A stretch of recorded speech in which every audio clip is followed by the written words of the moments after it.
Free agent review and tutorial. Getting started. So, Freeagent is a cloud-based accounting software built mainly for freelancers, small businesses, and contractors in 2025.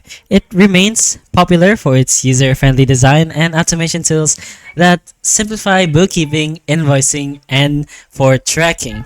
Anyways, you can easily sign up directly here in their website. You can also use the app, of course. It's pretty much available, but pretty much on what is more flexible and reliable for you. But you can try it for free over here in the top right corner, or you can log in for some reason if you already have an account. But anyways, you can create an account using your email.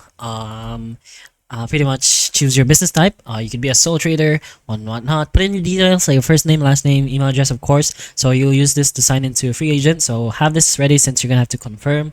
You have to confirm email address by putting it again, but you're gonna have to verify yourself as well.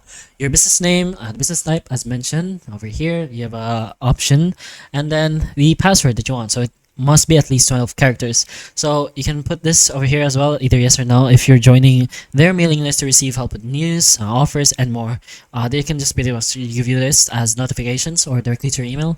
But you can just choose from whichever and then just get started with Free Agent. But once you do so, you should be able to set up an tax and account preferences. You can create invoices and expenses and track projects and time. Once you do that, you should be able to run your reports as well. So it's very beginner friendly, a strong invoicing and expense tracking. It has bank feed integration for easy reconciliation and a built-in project and time tracking. So it is an excellent choice for freelancers and small business owners who want simple accounting without needing deep technical knowledge.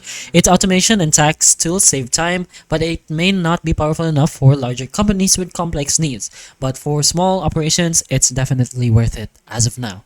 But anyways, hopefully the information of this video can help you. And if it can, please like and subscribe for more videos like this. And that's all.